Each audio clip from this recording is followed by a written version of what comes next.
1:10, buenas noches amigos, bienvenidos a la nave de Milenio 3.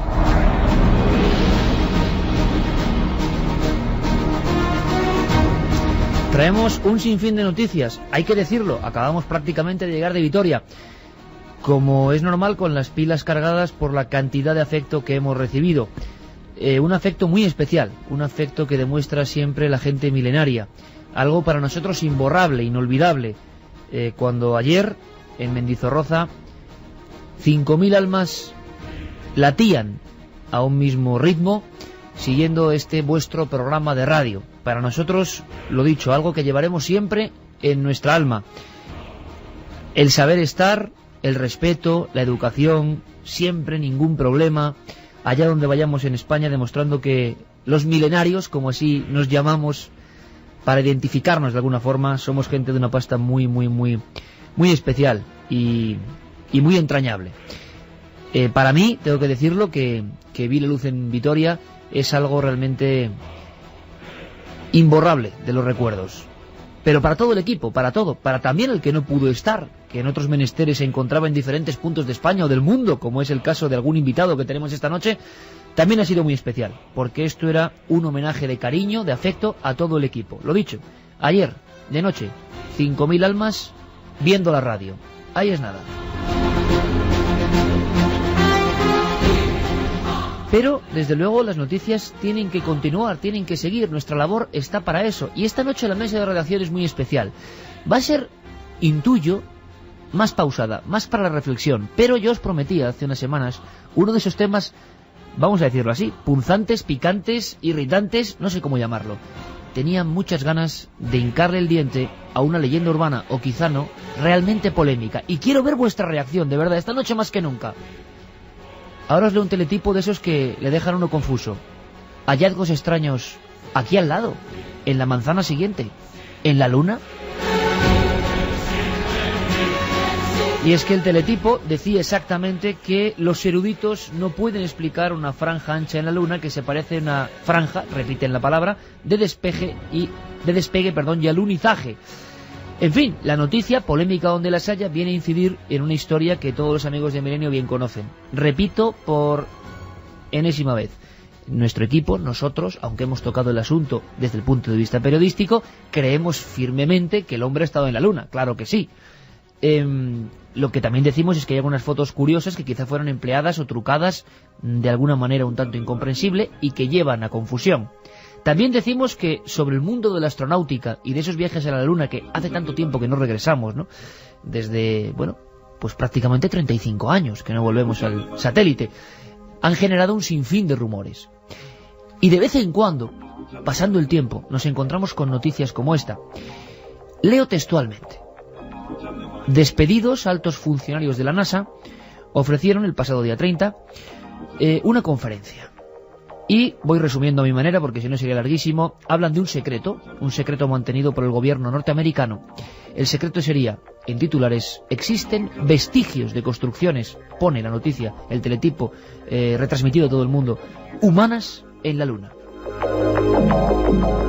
Seamos serios, seamos científicos como los científicos que habitualmente vienen a Milenio 3, entre otros el presidente de los astrónomos de la Sociedad Astronómica Española y tantos otros. Esto es para echarse las manos a la cabeza y para decir es imposible. Bueno, partamos de esa base, es imposible, pero sepamos por qué. Preguntémonos por qué ocurre esto, por qué en el mundo hay convulsión, digámoslo así, entre los más ortodoxos y los más enloquecidos, podríamos decir. Y queremos saber los argumentos de los enloquecidos. ¿Qué aportan? Bueno, según ha revelado el periódico Pravda, en el Club Nacional de la Prensa de Washington se celebra esta conferencia. Varios personajes que luego vamos a conocer con Santiago Camacho, quiénes son, de qué pierna cojean de alguna forma, de qué forma están situándose a un lado o al otro de la realidad de la ortodoxia. Lo cierto es que hablan, en resumen, de que en los años 70 astronautas norteamericanos vieron cosas. Con sus cámaras fotográficas, las célebres Hasselblad registraron, dicen ellos siempre, vestigios de construcciones humanas de antigüedad remota. Afirman, la NASA ordenó destruir esas fotos. Ahora van a publicar, y lo han hecho, algunas. No solo eso, dicen que varios astronautas de diferentes misiones han traído un gran secreto a la Tierra y que ese secreto sigue permaneciendo bajo 7 llaves, bajo 7 sellos. Al parecer, incluso se descubrieron microbios en la Luna y en Marte. Todo esto es alucinante. ¿Nos lo creemos? Seguramente no. Pero ahí está la noticia, ahí están los vestigios. Y lo que sí sabemos, queridos amigos, es que cuando hablamos de la Luna se despierta algo muy interno dentro de nosotros, la polémica salta inmediatamente esta noche en el 7640, estoy seguro de ello, y nos sorprendemos del estudio en vivo, porque hay mucha gente todavía, ojo, no nosotros, hay mucha gente que cree que no estuvimos en la Luna, que hubo un montaje, que un montaje sería muy sencillo de hacer con los medios que tenemos, pero queremos centrarnos esta noche en uno de los temas más candentes, que más ríos de tinta han hecho correr. ¿Ruinas de qué? ¿En la Luna? ¿Ruinas hechas por los propios astronautas artificialmente con sus coches de exploración? ¿O algo más? ¿O se encontraron algo? Quizá para entrar en materia habría que escuchar una de las célebres conversaciones que dieron lugar a tantas polémicas. En los años 60 finales, desde luego aparece esta conversación apócrifa, prohibida, que dicen que es un momento de mucha tensión dentro del comando, digámoslo así, inicial que pisó la Luna, el Apolo 11. Hablan, porque por supuesto está en inglés, de los estás viendo, una sensación muy extraña, están allí, es algo que nunca habíamos visto, y la sensación de censura. Escuchamos.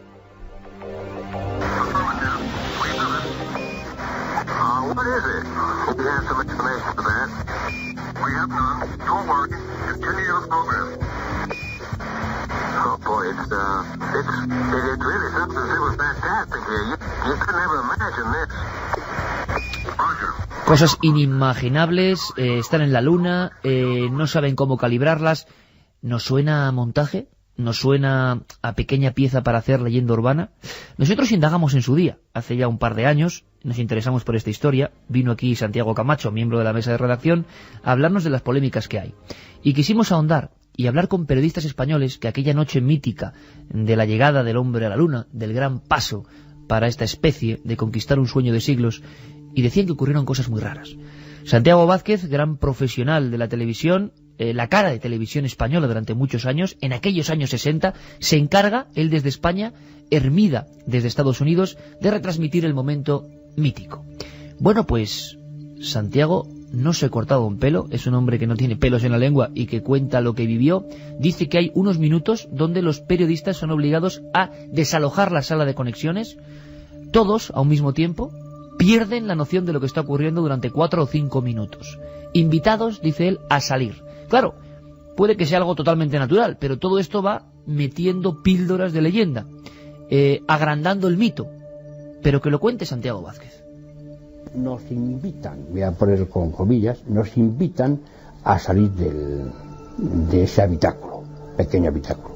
Ahí sí noté cierto nerviosismo de que fuéramos pronto, que no había por qué. Y esa es la gran incógnita que yo tengo de esa noche. ¿Qué pasó en esos 4 o 5 minutos y por qué salimos de allí? Los monitores tenían en ese momento un plano con la nave avanzando muy cerquita. Y antes de llegar a posarse, ahí ya nada, unos segundos, no sé cuántos, ahí se corta. 1:19. Hoy nuestro particular comandante astronauta de este Apolo, de la radio, es Jirey Martínez. Con sonidos, claro, cósmicos, como manda la ocasión, ¿no? Para meternos en la mente de los que piensan que ocurrió algo extraño. Ojo, repito, que no es que lo mantengamos nosotros, o quizás sí algunos miembros de esta mesa, lo vamos a descubrir.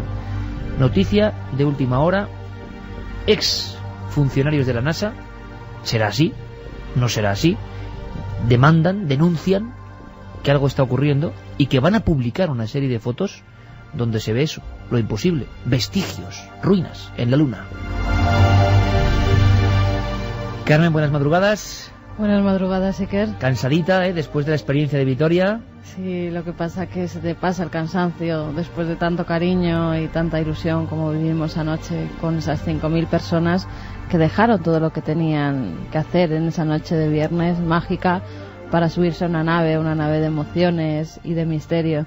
la verdad es que fue una noche única, una noche que recordaremos durante mucho tiempo. Hombre, a ver cuando vemos las imágenes que estuvimos grabando allí de lo que fue el espectáculo, porque esto se puede contar, pero desde luego hay que verlo también, ¿eh? Hay que ver lo que es ese estadio con 5.000 personas a rebosar. Increíble, de verdad, inolvidable. Abrimos líneas porque yo creo que este tema, y tú lo sabes bien, en el 7640 provoca de inmediato una polémica, pero rotunda, ¿eh? A favor y en contra, encontrada. Y además, cada uno exponiendo sus ideas y argumentos. Vamos a abrir esas líneas de contacto, 7640, palabra clave, Milenio, espacio, y vuestros mensajes, vuestros comentarios, si nos escribís a través del teléfono móvil, y milenio3 con número @cadenaser.com, si lo hacéis a través del correo electrónico, a través de internet. Y uno de los que podía estar perfectamente ayer en Vitoria, y estaba en espíritu, es nuestro compañero, miembro de esta nave, Santiago Camacho, que además tenemos la suerte que yo creo que ha sido el que, para bien o para mal, ha generado tantas dudas en España en los últimos 10 años sobre los alunizajes. Don Santiago Camacho, le echamos mucho de menos ayer, pero sé que usted estaba ahí, con nosotros. Le trato de usted porque yo estoy particularmente emocionado, a lo clásico. Santi, de verdad que nos hubiera encantado estar contigo ayer, pero inolvidable, de verdad. Pues me consta, y además efectivamente yo estaba también ahí en espíritu, como estoy en todo lo que rodea al ambiente milenario. Y bueno, respecto a este tema, pues tenemos una bonita noche por delante, con algunas cosas sorprendentes, otras sorprendentes en el sentido contrario, es decir, de quitarle un poco de hierro a algunos temas. Pero desde luego todos vamos a aprender mucho esta noche, porque el tema se presta a ello. Es que eso es lo importante, Santi, aprender, saber, porque simplemente diciendo lo que dicen es una locura, no vale la pena, cerrándonos a unos o a otros no aprendemos. Y la misión de esta nave siempre es aprender. Pero además vamos a viajar por el mundo esta noche, vamos a viajar a Rusia, vamos a estar allí para saber qué pasa con esa secta del fin del mundo, que se ha encerrado en una especie de catacumba y que están esperando el fin de los días. Y claro, está preocupando esto a las autoridades. Pues allí va a estar nuestro compañero Rodrigo Fernández informando desde el punto de los hechos. Y también vamos a ir prácticamente miles de kilómetros en dirección contraria hacia las tierras del sur de Egipto, donde estará nuestro compañero Juan Jesús Vallejo. Quiere hablarnos de un hallazgo también estremecedor, la puerta de la profecía en mitad de las arenas de los desiertos egipcios. Una historia que parece que cuenta la cronología del ser humano desde hace demasiado tiempo. En Egipto también están de bronca continua últimamente. Zahi Hawass está desmintiendo cada 2x3. Primero, que la momia de Tutankamón, dice ahora un experto momificador, que según la mantienen va a durar 30 años, como mucho, y que la esfinge no se está cayendo, lo dice Zahi Hawass. ¿Te acuerdas que había agua subterránea que decía que podía hundir la esfinge? Pues él lo desmiente, pero hay otras bocas que dicen que no, que hay mediciones que son preocupantes. Caramba, bueno, pues hablaremos de todo eso, y además Juan Jesús Vallejo tiene alguna información, porque él pudo conectar de alguna forma con el principal informador supuestamente de la NASA sobre el tema de las visiones muy extrañas de los astronautas, de ruinas y demás. Yo creo que estamos todos, vamos a ir salpimentando, como diría Santiago, esta conexión permanente con diferentes lugares calientes esta noche por la noticia. Pero fíjate, Carmen, vamos a hacer una cosa. Yo no sé si... Bueno, están llegando ya muchos mensajes. Cuando yo digo que algunos científicos o ex trabajadores de la NASA están denunciando que realmente los astronautas se encontraron otra cosa tan bizarra, tan grave como ruinas o estructuras, pienso que nadie lo va a creer, sinceramente. Pienso que no cabe en cabeza humana. Pero me doy cuenta de que hay gente que cree que puede ser perfectamente real. Bueno, hay ya teorías de todo tipo, Iker. Mira, desde Ricardo de Barcelona, que dice que comparte la teoría de que lanzaron bombas atómicas sobre la Luna para intentar destruir lo que allí vieron, hasta que Juan Luis, por ejemplo, desde Madrid, dice: llegada a la Luna fue un montaje en plena Guerra Fría y por la conquista del espacio. ¿Por qué tras 40 años no han vuelto? Me gustaría, si os parece, porque estamos cerca y debe ser ya muy próximo el programa 600, creo que es el 597, no lo sé exactamente, revisaré las cuentas, pero 2 veces en esos 600 programas hemos hablado de el montaje o no, que yo personalmente creo que no, pero del alunizaje. Pero me gustaría que esta noche nos centráramos sobre todo, si os parece, amigos, en las ruinas, que es como la cara B, ¿no? Ya lo más heavy que hay en el tema de la Luna son las ruinas. O sea que ya hay gente en el 7640, y hoy vamos a prestar también atención muy especial. Hoy sois más especiales que nunca, porque queremos que seáis parte fundamental de esta mesa de redacción.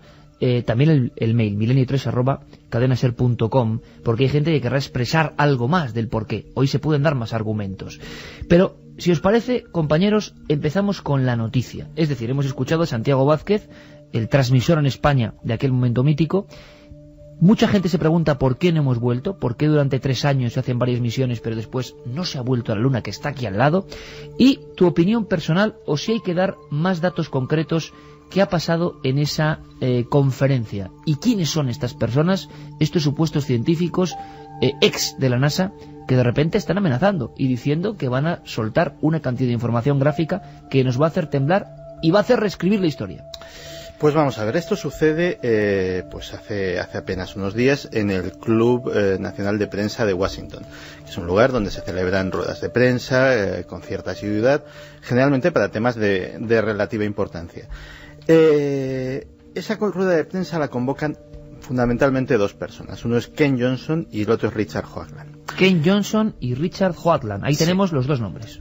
Richard Hoagland es un personaje que, si no le suena a los oyentes de Milenio 3, les debería sonar, porque está detrás de muchas historias que nos han sorprendido y nos han asombrado a lo largo de estos años relativas al espacio. Él fue el principal promotor de toda la famosa historia de la cara de Marte, de las posibles ruinas marcianas. Y no estamos hablando de alguien que sea ni mucho menos un indocumentado, ni un iluminado, ni nada por el estilo. Cuando hablábamos de esa retransmisión que hacían Jesús Hermida, José Antonio Silva, Santiago Vázquez, en el lado americano, los norteamericanos, como aquí recordamos a Hermida, recuerdan la voz de Walter Cronkite. Claro. Pues él era el asesor científico del programa de Walter Cronkite. O sea, él estuvo asesorando científicamente durante muchos años, y especialmente esa noche mágica del alunizaje, y por tanto era un divulgador científico de reconocido prestigio. Y digo era porque cuando empezó a meterse en cosas más o menos heterodoxas, pues también empezó a cerrarse puertas de alguna manera. Y a ser despedido, me imagino, ¿no? Correcto. Y bueno, pues... Por cierto, Santiago, la pasión de él porque en la Luna se esconde algo empieza justo a partir de esa noche del 20 de julio del 69. No, la historia de Hoagland empieza con Marte. Él es uno de los primeros en dar crédito a la historia de que efectivamente existe una serie de ruinas en Marte, no solamente la cara. Hoagland tiene una teoría muy compleja sobre todo el complejo de Cydonia y algunas cosas más, estableciendo proporciones matemáticas entre las distancias de las supuestas construcciones artificiales que hay en la superficie marciana, e incluso ha desarrollado una teoría de su propio cuño, a la que llama física hiperdimensional, con la cual, basándose ni más ni menos que en esas proporciones matemáticas, y diciendo que podía ser un paradigma matemático que podría en cierto sentido revolucionar la ciencia del futuro. Pero, Santiago, un detalle, y mucha gente estará cayendo en eso: la exploración de Marte, la llegada de esa cara, de lo que parece una cara, que luego no sabemos realmente qué es, porque hay muchas teorías y muchas fotografías, ¿no? Según se mire, esto a ojo de buen cubero. Estamos hablando de los 70, por lo tanto, este hombre, cuando era asesor científico y cuando llegamos a la Luna, creía perfectamente que todo iba normal, que todo estaba ok, que no había ningún truco. Sí. Se empieza a enamorar de lo extraño, de lo insólito, años después. Sí, efectivamente. Podemos cifrarlo, pues a lo mejor en el 75, a mediados de los 70. Y a partir de entonces, muchas veces se dice que los conversos son los peores. Este periodista, este divulgador científico, que se había movido en su carrera en la más estricta ortodoxia, abraza la heterodoxia con una fuerza a veces increíble. Porque suele pasar en ambos sentidos, además. Sí, la verdad es que sí, porque ha propuesto algunas cosas que, bueno, él tiene una página web que tiene un material gráfico muy interesante, aunque no se entiende inglés, solo por ver las fotos merece la pena. Se llama Enterprise Mission. Enterprisemission.com. Sí, y allí está pues todo el material gráfico de sus teorías sobre las ruinas lunares, sobre las ruinas en Marte, y algunas incluso más bizarras, más extravagantes, como por ejemplo que Japeto, una de las lunas de Saturno, es ni más ni menos que un satélite artificial, una especie de estrella de la muerte, para entendernos los que hayamos visto la Guerra de las Galaxias, que está ahí colgada, y bueno, pues él, durante una serie de páginas razona su descubrimiento. Claro, si uno se cree todas las teorías de Richard Hoagland, es que todas pasan demasiadas cosas para el mismo sistema solar. Es decir, por fuerza, yo creo que en la comunidad escéptica es un individuo que lógicamente está tildado de engañabobos, de charlatán, etcétera, etcétera. Yo, que le he seguido mucho, no creo, honradamente, no dudo de su honradez, pero sí dudo de que muchas veces su objetividad se ve nublada por un exceso de entusiasmo bastante importante. Entonces, este señor es el principal, digamos, promotor de esta en rueda de prensa. El teletipo ha dado la vuelta al mundo, surge sobre todo en Rusia, que últimamente dan mucha atención a estos lados oscuros del descubrimiento lunar o del hallazgo o de la llegada. Plantea que hay unas fotografías, presenta algunas fotos de supuestas ruinas y dice que se guarda más en la faltriquera, ¿no? Que ya veremos cuándo sacó las siguientes. Bien, ruinas en la Luna, ¿por qué? Fotografiadas de verdad, ¿y por quién? Exactamente, él, claro, da esta rueda de prensa, pero se guarda un as en la manga. Y ese as en la manga se llama Ken Johnson. Ken Johnson es un señor que ni más ni menos fue el responsable de la gestión de todo el material gráfico, filmaciones y fotografías que trajeron las misiones Apolo de la Luna. Él se encargaba del revelado, de desviar a los departamentos de interpretación, etcétera, etcétera, los diferentes materiales gráficos, el archivo, etcétera, etcétera, tanto de vídeo... Un hombre clave del tema gráfico de lo que llegaba de la Luna. Y Ken Johnson se descuelga con lo siguiente de esta rueda de prensa. Que Ken Johnson, al que curiosamente, o no tan curiosamente, el caso es que le han despedido hace poco. Y se descuelga con esto. Él tiene constancia de que existen esas fotografías, y tiene algo más que constancia, tiene las fotografías. Cuenta que le ordenan en determinado momento que una serie de fotografías más o menos comprometedoras que tenderían las pruebas de la existencia de estructuras artificiales sobre la superficie de la Luna, se le ordena destruirlas. Y él aparentemente lo hace, pero consigue sacar unas copias particulares, pues para conservarlas por razones que solo podemos suponer, pues desde por razones sentimentales, por creer que estaba protegiendo un secreto, o quién sabe si para lucrarse posteriormente. Que no debe ser tan fácil, un secreto de tal calibre que alguien lo saque, por muy Ken Johnson que sea. Efectivamente. Pero en fin. Y ellos dos son los que sostienen esta teoría. Y esto es lo que sabemos hasta ahora, porque la verdad, o por lo menos el contenido de estas revelaciones, solo lo sabremos cuando Richard Hoagland saque a la luz su próximo libro, que ya está anunciado, está en preventa en Amazon y todo este tipo de cosas, y por lo visto ya tiene encargados antes de edición una buena cantidad de libros, tanto como para haberlo colocado en la lista de los más vendidos de Amazon, que es una lista muy importante. Detalle importante, ¿eh? Es decir, que el tema por lo menos atrae, y yo, que no he tenido ocasión de ver la rueda de prensa, pues esa respuesta nos indica que debió de dar argumentos bastante convincentes para ello.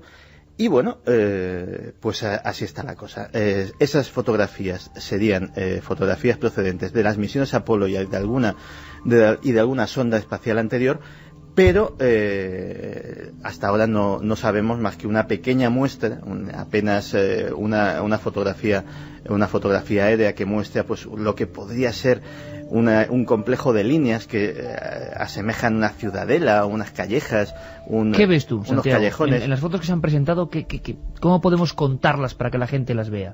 Hablan de una especie de pistas, en plan Nazca lunar, ¿no?, de grandes dimensiones, que ellos asemejan con lugares, entornos donde alguien pudo aterrizar y despegar. Claro, lo que pasa es que tampoco estamos hablando de una historia en absoluto nueva, por ejemplo, en 1966, el 20 de noviembre, se descubren lo que se llamó las cúspides de Blair, o para el común de los mortales, los obeliscos de la Luna. Y es que existe el Lunar Orbiter 2, tomó una serie de fotografías. Antes de llegar al hombre a la luna. Sí, mucho antes, estamos hablando del 66, y tomó una serie de fotografías, era una sonda de reconocimiento fotográfico.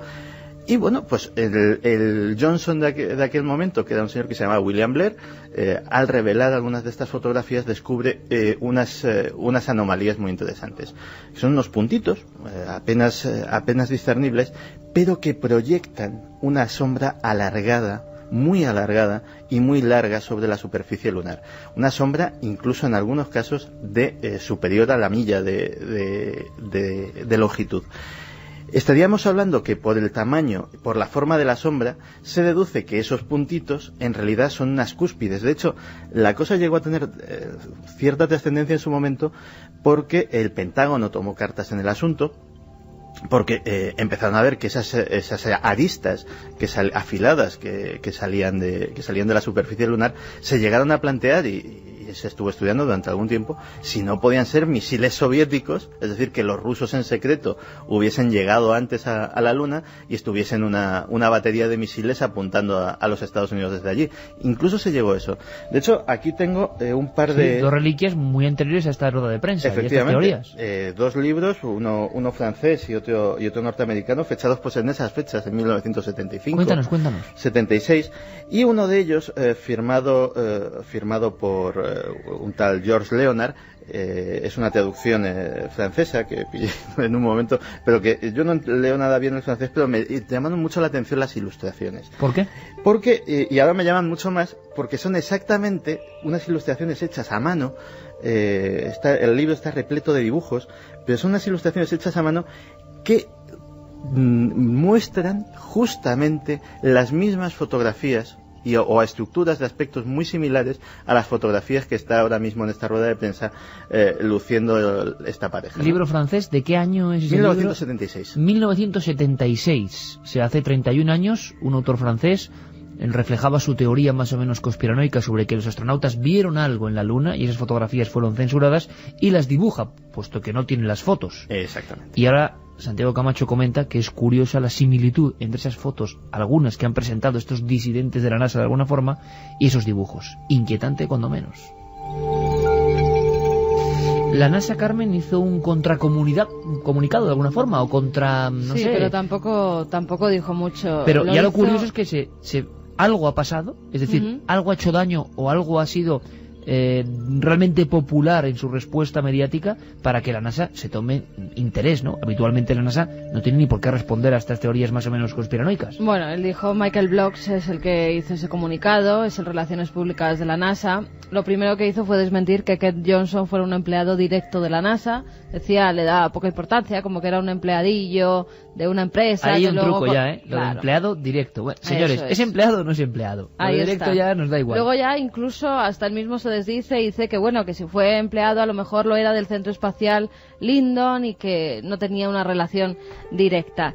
Y dice que no, que la NASA nunca, durante su misión a la Luna, ha destruido ninguna prueba, sino que son archivadas por un departamento especial, que por eso nadie ha podido tener acceso a ellas, pero que en ningún momento se han destruido ninguna fotos ni nada que haya venido de la Luna. O sea, Carmen, el responsable, digamos, de Relaciones Públicas de la NASA sí que sale al paso, por lo tanto ya intuimos que esta rueda de prensa del día 30 de octubre ha creado cierta polémica más allá, porque hace poco estaba Buzz Aldrin, Buzz Puñetazos Aldrin, sí. El hombre de la mano rápida, porque ya sabéis, lo comento esto simplemente porque el amigo Buzz, cuando de repente se encontró a un periodista de estos conspiranoicos o apoloescépticos que no creen que hemos llegado a la Luna, y le llevaba una Biblia al hombre, bueno, hay varias versiones, ¿no? Vimos las imágenes en Cuarto Milenio en el primer programa, pero se le acercó diciendo, júreme ante la Biblia que usted ha estado en la Luna. Y el mamporro que le suelta Buzz Aldrin es digno de Cassius Clay, de verdad, es algo impresionante. Entonces, el amigo Buzz ha estado aquí en Madrid, un hombre un poco así aguerrido.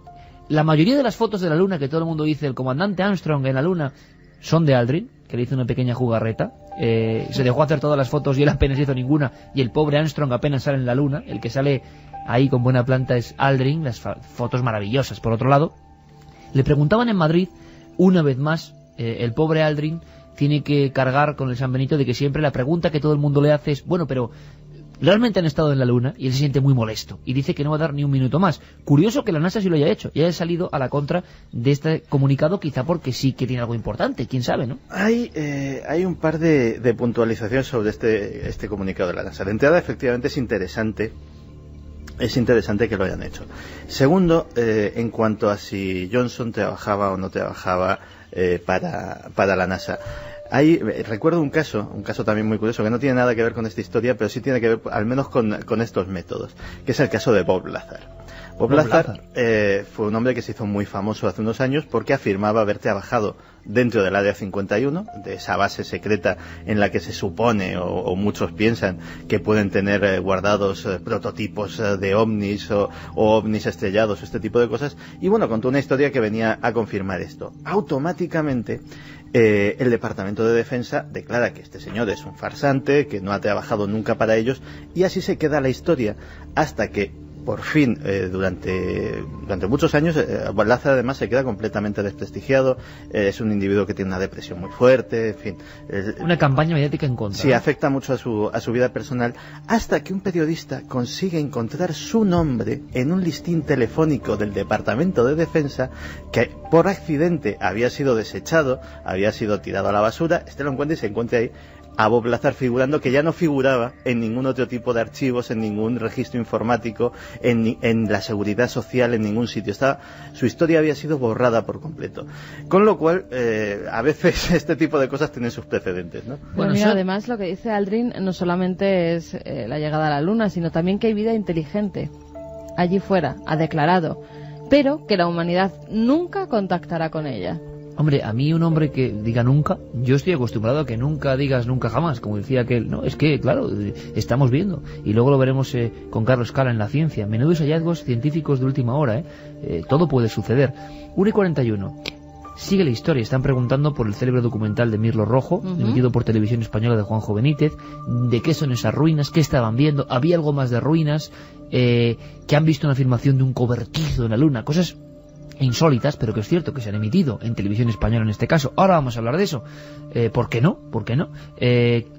Batería de opiniones y argumentos, mientras Santiago Camacho, como siempre de forma magistral, va dosificando la información. De momento sabemos quiénes son esos individuos que han montado este tremendo follón, qué es lo que tienen, y sabemos ya que había otros autores que habían dibujado o imaginado esas ruinas y que coinciden con las fotos que al parecer unas se han presentado, otras se presentarán. Ruinas en la Luna, imposible, desde luego.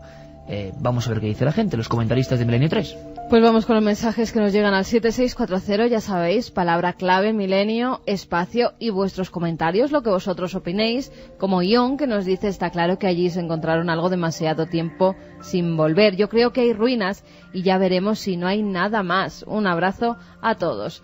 Pues en televisión salió el presidente de Estados Unidos de aquel entonces diciendo que fue un montaje para adelantarse a la URSS. Lo inquietante es que llegara. No, pero bueno, eso es una leyenda urbana terrorífica. Kennedy decía que iba a competir con la Unión Soviética entonces en buena lid, pero ningún presidente americano ha dicho que llegar a la Luna sea un montaje, por Dios. Por eso lo he sacado para desmentirlo por completo, porque es que la leyenda urbana va creciendo y creciendo. Hay un documental circulando por ahí que puede llamar a la confusión, que es un documental en el que se prestaron mucha gente, o sea, desde Donald Rumsfeld hasta Henry Kissinger, la viuda de Stanley Kubrick, etcétera, etcétera, a modo de, vamos a entrecomillar, broma, concediendo entrevistas y afirmando que efectivamente ellos lo habían montado, etcétera, etcétera. Es el típico docudrama o falso documental que se monta sobre estas cosas y que de hecho se emitió en la 2 en su momento, en Televisión Española, y supongo que estará circulando por el YouTube. Bueno, pero hay una cosa que no entiendo, Santiago, vamos a ver. Si hacen esto, se prestan a hacer la bromita, luego ¿por qué se quejan tanto de que la gente se crea que no hemos estado en la Luna o que hay ruinas? Pues efectivamente llama mucho. Es como jugar con fuego, ¿no? A mí desde luego me llamó mucho la atención por la categoría de los personajes que estaban saliendo en ese documental, es decir, los propios astronautas, ya te digo, Henry Kissinger, Donald Rumsfeld, que son personajes de primerísima fila internacional. Pues se prestaron a hacer una bromita y de hecho supongo que a más de uno habrán confundido, ¿no? Claro, es que me parece, todo un esfuerzo tremendo. El propio Buzz Aldrin, el astronauta, hasta el gorro ya de que le pregunten si ha estado en la Luna. Y luego el entorno, más o menos, va y participa en bromas. Vamos a hacer la gracia de decir que no hemos llegado a la Luna. Claro, luego la gente se confunde. Quizás se abandonó la Luna porque no había nada de provecho, opina Jauma. Para demostrar que han ido a la Luna deberían poner algo allí que sea visible desde la Tierra. Un abrazo cósmico. Hay algo allí visible desde la Tierra. Hay unos espejos que sirven para hacer telemetría láser, que se colocaron en su momento para precisamente, apuntando un rayo láser, viendo cuánto tardaba en llegar y cuánto tardaba en volver, reflejado por ese espejo, por esa parabólica, digámoslo así, pues saber qué distancia, qué variaciones en la órbita, ese tipo de mediciones científicas. Con lo cual sí hay algo que dejaron. Curiosamente, también hay otra historia. Una cosa es dejar algo y otra verlo. Con los telescopios actuales, que son realmente potentes, para que nos hagamos una idea, el telescopio más potente que tenemos a día de hoy, que es el Hubble, que está en órbita, ni siquiera está en la superficie terrestre, en la resolución del telescopio del Hubble, el módulo lunar, la base del módulo lunar que quedó en la superficie de la Luna, equivale a un solo píxel, a un puntito indistinguible en una pantalla. Es decir, la resolución es tan baja que es imposible, o sea, habría que dejar algo del tamaño de una pirámide. Mucha gente pregunta de ese célebre programa de Google que escanea la Luna de alguna forma, pero que llegas a un nivel de altura, vamos a llamarlo así, en que todo se convierte en un inmenso queso. Y claro, esa broma también ha hecho que mucha gente piense, claro, están ocultando, porque no pueden mostrar la bandera, ni pueden mostrar el módulo lunar. En definitiva, las teorías, las suposiciones, las conspiraciones en formación, evidentemente. Pero sí pediría a la gente del 7640 esta noche, a ver si es posible, quiero su opinión, no sobre si llegamos o no, sobre las ruinas, lo que están hablando de ruinas. Hay cosas, aparte de las ruinas, como Tomás, desde Bilbao, que nos dice que Silva le comentó que apareció en la pantalla una cara de un ET y les obligaron a salir. Sí, José Antonio Silva, piloto de aviación y director del telediario en aquella época, ni más ni menos, habló de que de repente apareció una cara por unos segundos en plena transmisión. Se convirtió en otra leyenda urbana, ¿no? En la Luna hay carreteras y monolitos, al igual que en Marte se ven claramente construcciones artificiales. Bueno, aquí habría que decir una cosa muy interesante, ¿no? Cuando Schiaparelli habla de los canali de Marte, nadie le cree, evidentemente. Y luego los descubrimientos marcianos, lo hablábamos con Miguel Gilarte, ¿no? De la presidenta de la Asociación Astronómica Española. Es verdad que de alguna forma esos canales existen, ¿no? Lo que pasa es que la interpretación que se le daba como manufacturados o hechos por una civilización, pues no, o quién sabe. Pero, o sea, carreteras, pistas y construcciones, y mucha gente lo cree. Y no solo eso, Claudio desde Baeza nos dice, pues puede ser que tiraran bombas atómicas para destruir lo que vieron y no hayan vuelto por miedo a la radiación, porque puede quedar radiación, ¿verdad? Bueno, yo creo que ya se incorpora nuestro compañero Carlos Largo. Vamos a hacer la llamada, la conexión, vamos a viajar hasta el sur de Egipto, porque creo que es necesario que, a pesar de que Juan G. Vallejo va a hablarnos de otros temas muy diferentes, se incorpore a esta tertulia, ¿te parece, Santiago?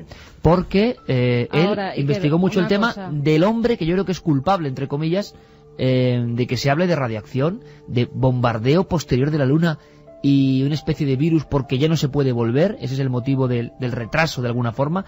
Anuncios ahora de Bush que se han perdido un poco en el tiempo de que en el 2018 regresaremos a la Luna. La gente se pregunta por qué no hemos vuelto si estamos ahí al lado a nivel cósmico. Es que la mayoría de la gente, por los mensajes que nos llegan, no creen que hayamos ido a la Luna, ¿eh? Ya, sigue... 70%, así a bote pronto, de personas, 70 o más, 75%, que no creen que hayamos llegado a la Luna, que creen que fue un montaje de Estados Unidos, y el resto que sí, dicen que sí que hemos llegado. Y cuidado que lo vimos ayer, lo vemos siempre, ¿no? Que hay muchos científicos que a veces muestran su verdadera cara o su pasión cuando conectan con Milenio o cosas que no pueden decir. Gente de lo más normal, vosotros lo sabéis. En el año 2002, Santiago Camacho vino aquí por vez primera a hablar de los interrogantes en torno a la Luna. Creo que en el 2005 o 2004 finales hicimos otra. Y ahora es el 2007. Las 3 veces se colapsó el sistema de mensajes y el porcentaje era más o menos así o inferior. 70% creía que no habíamos estado en la Luna y yo me sigo quedando asombrado, porque siempre digo que sí, pero la gente dice... ¿Tú lo crees o no? Vamos a ver. Santiago, que hemos estado... Te dice Molinaro. Hola amigos, y Santiago dice que hay grandes espejos en la Luna colocados por las personas. ¿Cómo puede ser que defendiera que el hombre nunca pisó la Luna? Pero... ¿Ves? Es que... ¿Ves? Esa es la... Pero Santi, eso me pasa a mí siempre. Yo digo, por ejemplo, esto no es un ovni, y la gente me dice, oye, decías que era un ovni. ¿Pero por qué? O sea, no sé, hay una sensación muy extraña, ¿no? Vamos a ver, yo en su momento me dediqué, porque me llamó mucho la atención y me pareció un tema apasionante, a investigar sobre todo las biografías y los argumentos de la gente que decía que no hemos ido a la Luna. Yo tengo mi opinión personal y pues, la voy a decir aquí por enésima vez. Yo personalmente sí creo que fuimos a la Luna. Ahora bien, y eso curiosamente parece que me lo viene a confirmar este tal Ken Johnson, porque viene a decir algo parecido. Yo creo que hay anomalías muy importantes en las fotografías, es decir, de acuerdo completamente, que nos han colado como verdadero material gráfico falso. De acuerdo. Y me pregunto por qué razón. Evidentemente una razón puede ser que no hayamos ido. Otra razón es que las fotografías auténticas, por H o por B, no se puedan enseñar. ¿Porque mostraban algo que no se podía ver? Por ejemplo. Otra razón es que sencillamente se perdiera el material gráfico. Tú imagínate qué escandalazo el que van allí y no se te dan una sola foto porque se vela la película, porque no tienen en cuenta... Una cosa, Santiago, ¿se ha sabido algo más de los centenares de cintas perdidas por la NASA? 3 contenedores. Nada. A todo esto añadimos que la NASA, ¿os acordáis, verdad? Es que las noticias vuelan y nadie se acuerda. Perdió centenares de cintas de la grabación primigenia y no han vuelto a aparecer. Claro, todo esto. Pero a las 2 menos 10 prácticamente, en algún lugar de Egipto remoto, donde vamos a descubrir cosas apasionantes como siempre, está nuestro querido Juan G. Vallejo. Adelantamos su conexión porque quiero que nos cuente algo de esas ruinas, de esas teorías, de esos mirlos que hablan escapándose de alguna forma del férreo seguimiento de la NASA. Pero antes, sobre todo, me gustaría saber qué está viendo ahora mismo nuestro querido Juan G. Vallejo. Juan G., buenas noches en Egipto. Hola, buenas noches, ¿cómo estás, Iker? ¿Cómo estás tú? Yo muy bien, con un poco de frío y acribillado por los mosquitos, que llevo aquí media hora esperando en la orilla del Mar Rojo y estoy pues en medio de la más absoluta nada. Estoy en el desierto. No te quejes, que fíjate qué visión tienes, ¿eh? Media hora ahí paseando en solitario. La visión que tengo es increíble, o sea, es de una, pues total y absoluta soledad, una total y absoluta paz. Las luces más cercanas que veo están, calculo, como unos 20-25 kilómetros a mi derecha. Enfrente mía, como unos 30-40 metros, hay una barquita pequeña de pescadores, y si me acerco un poquito más a la orilla, pues yo creo que incluso podréis escuchar el ruido del Mar Rojo. Sí, lo escuchamos, porque además hay que decir que la conexión suena fenomenal, así que vamos a aprovecharlo.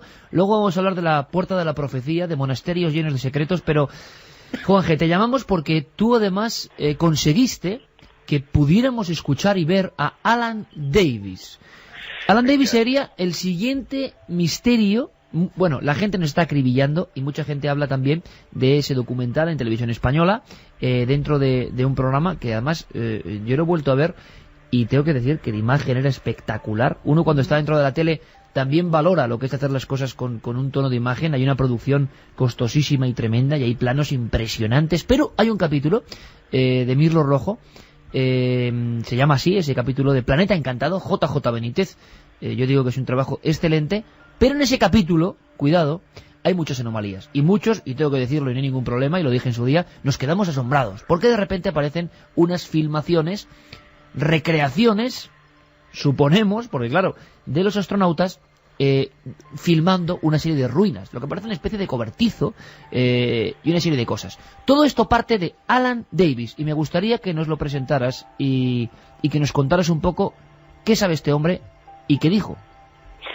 Vamos a ver, Alan Davis, según narró él en Sevilla, porque él va a Sevilla por la multinacional ITT como ingeniero en telecomunicaciones. Alan Davis fue ingeniero en telecomunicaciones muy muy importante de la NASA, del proyecto Apolo, y según decía él, era el ingeniero de telecomunicaciones. Según decía él, te lo digo porque yo tengo esa filmación, esa grabación, que sí que es buena al 100% y no tiene ningún tipo de falsedad.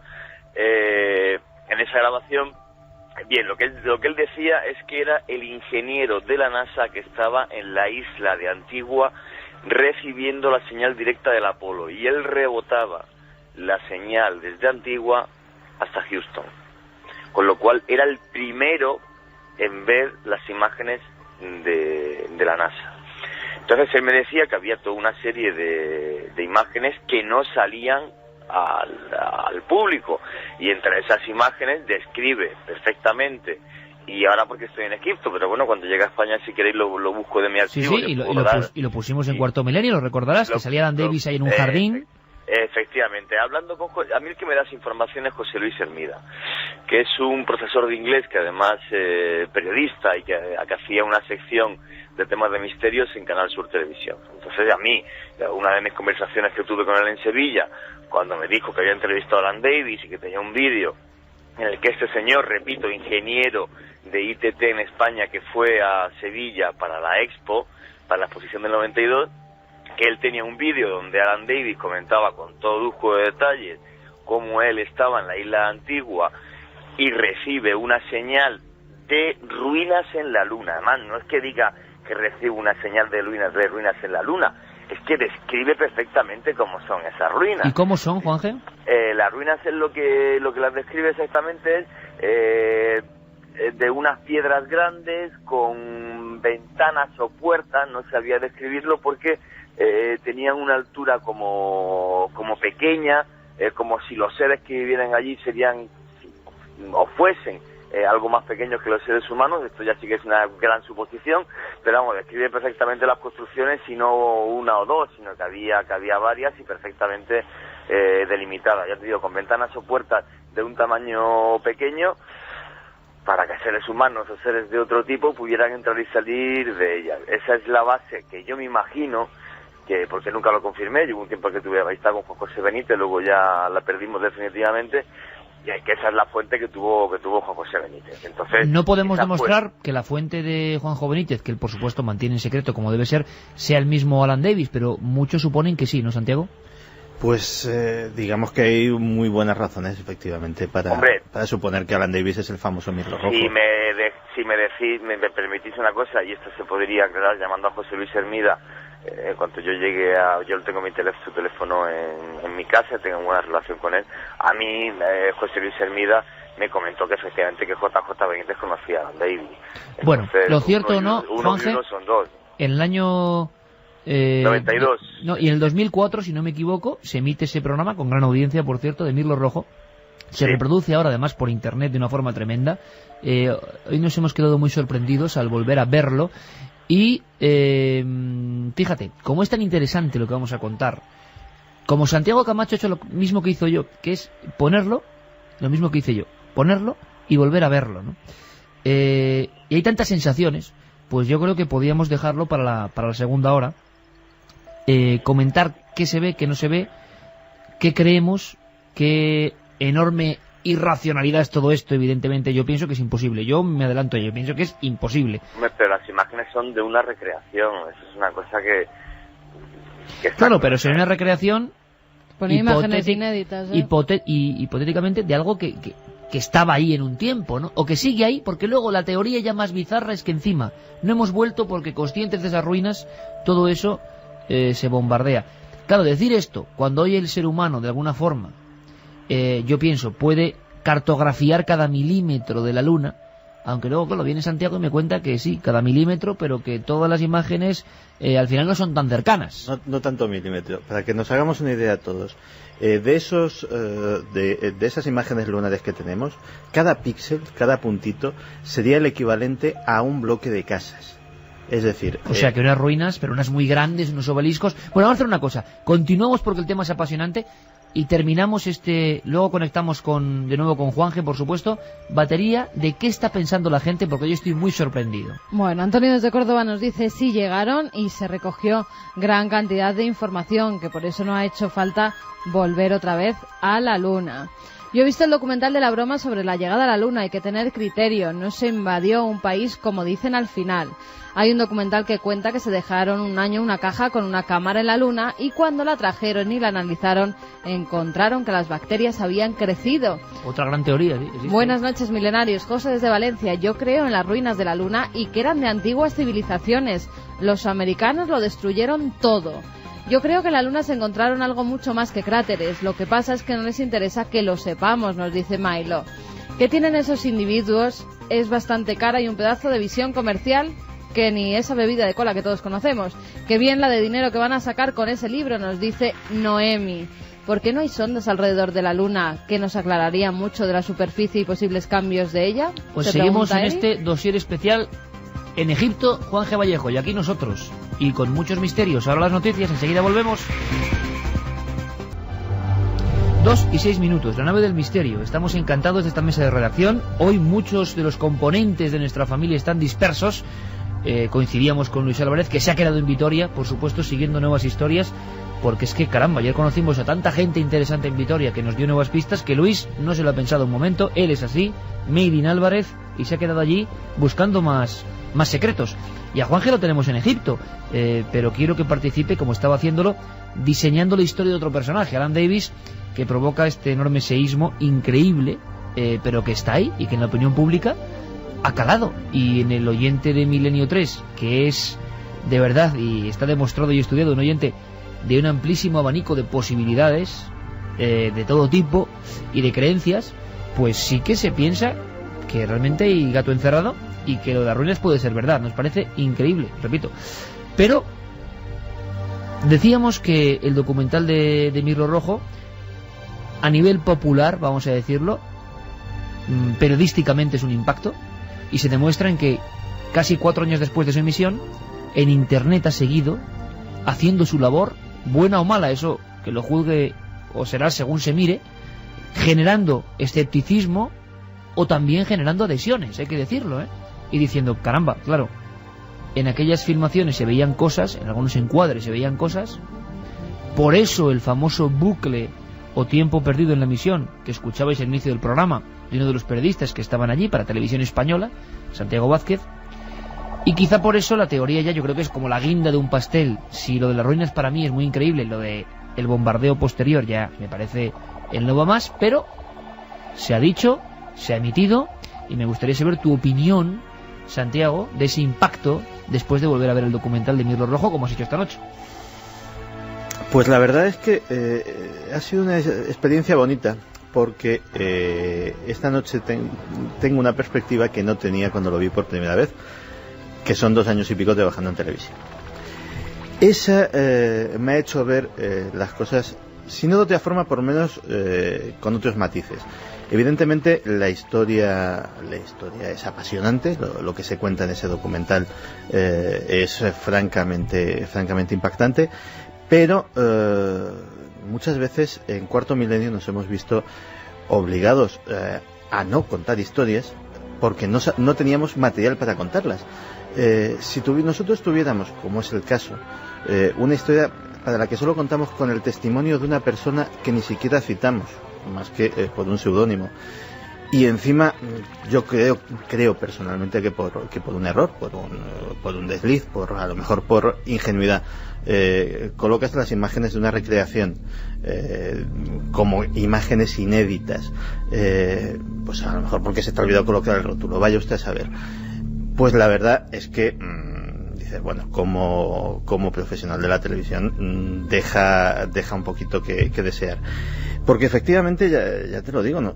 Y tú lo sabes mejor que nadie, se han propuesto temas apasionantes, temas que sabíamos que eran o ciertos o si no evero eventrovato, ¿no?